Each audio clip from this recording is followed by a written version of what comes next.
It seems I have always been asked to do art on a grand scale. It all started when I was in high school. Early in life, I was spotted as a person with the talent, vision, and fearlessness to design monumental art. The drama teacher at Cypress Fairbanks found out I could paint landscapes. They needed backdrops, and being young and naive, big walls did not intimidate me. When you boiled it all down, it was just math. You could put a design on a wall or on a postage stamp. It was just a matter of the math it took to transfer your drawing to that surface. Of course, murals got a lot more attention than anything I'd ever done before. I was never going to be a sports hero, so this was my one shot to shine. Then in college, I made a little extra money doing murals for bars and restaurants in Denton, Texas. But as I got more educated, I thought I was too advanced to stoop to such commercial projects. I was selling my works in art galleries, art shows, and did not want to paint commissions. I wanted to, focus exclusively on my easel work. And that was the plan, at least. Unfortunately, my art sales were not enough to survive on.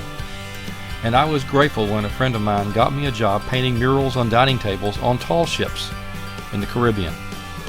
I got to travel to the Bahamas, and the islands of Tortola, St. Kitts, St. Martin, Saba, and many others, and did several saloons for Windjammer Barefoot cruises out of Miami Beach, Florida. But commercial work did not do much for my ego and nothing for my name as a serious artist, so I kept looking for a better fit for my talent.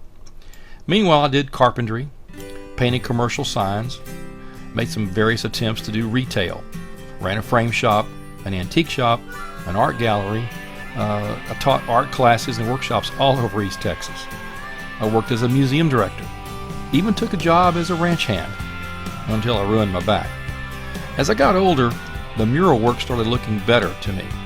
It was inside, out of the weather, always solicited by nice people, interesting assignments, usually for nonprofit organizations with little or no overhead. And with every job, there was always a new challenge. One day, the principal of a Navasota junior high school came to me and asked me to paint the school mascot on the gymnasium wall. I still had qualms about murals, but he was a nice fellow, so I decided to just go look at the job and then give him a price I knew he would not pay.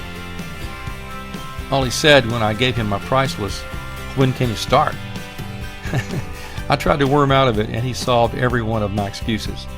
Soon I was painting a giant diamondback rattlesnake on the Navasota Junior High School gymnasium. That was really the beginning of my mural career.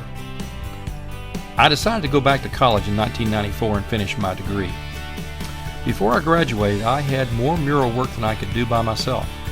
And within a few years, I had done a mural on every campus in the Navasota Independent School District. Then, with a timely contact made for me by a fellow student at Sam Houston State, I landed a huge mural contract with Bryan Schools. The architects for a brand new elementary school wanted murals and sculptures all over the campus of Neal Elementary, which would eventually have the feel of a nature center. After considerable negotiations, I got the contract and started a very pleasant working relationship with Bryan Schools that eventually bled over into campuses in College Station, Caldwell, Anderson, Brenham, Kilgore, and Tomball. Meanwhile, my work was noticed by other types of clients, and I got my big break with a contract for the Star of the Republic Museum at Washington on the Brazos. I had to bid against some of the best artists in Texas. They wanted a monumental 100-foot mural, some of it 20 feet up in the air, depicting the wilderness of Texas in 1845. I guess you could say it was my Sistine Chapel. It took 8 months and a couple of assistants to complete. I chose to paint more than just wilderness and use this opportunity to show my ability to research and illustrate the history of Texas.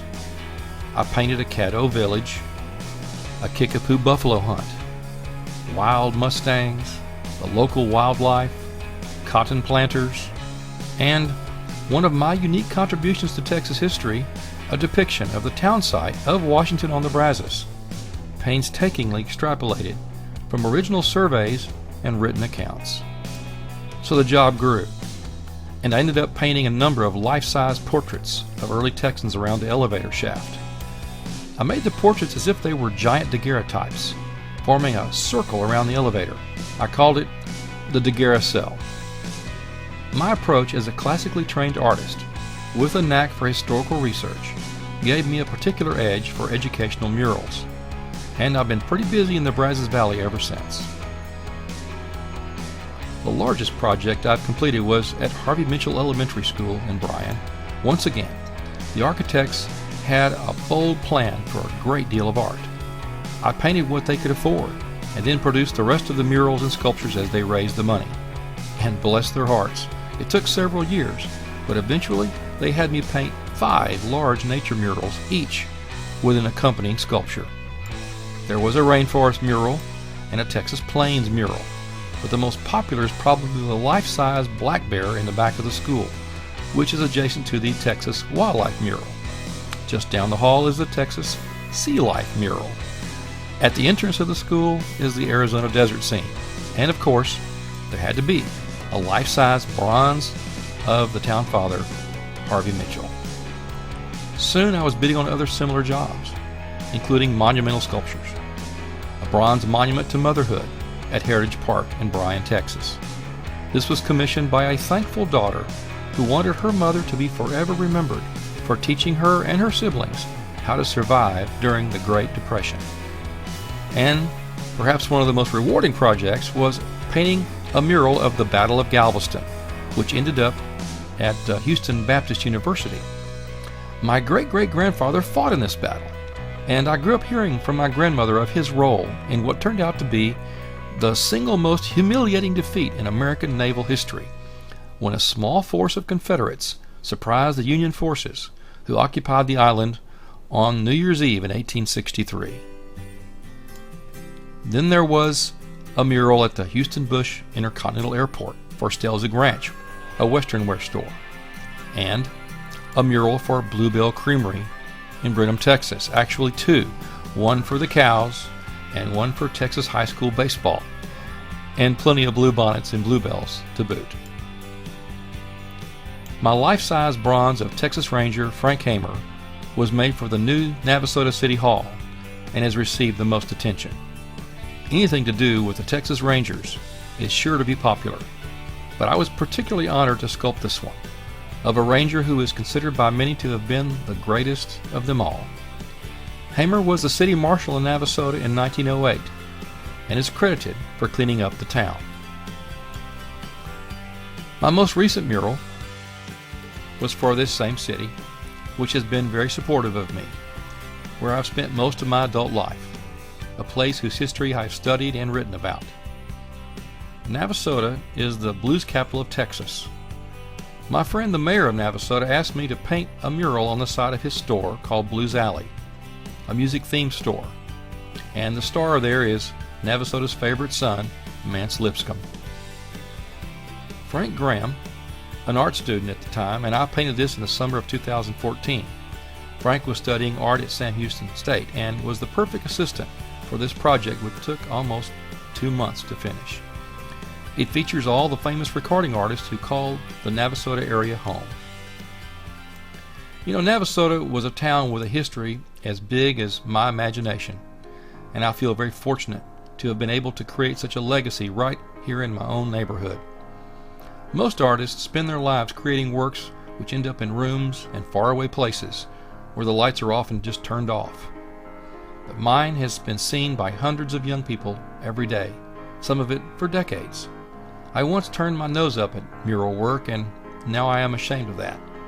Looking back at all the nature and multicultural scenes, battle diorama, an epic flyover of the birthplace of Texas, over 10,000 square feet of murals, and I realize how much it meant to me to make art that inspires others, especially our young people, as much as this country inspires me.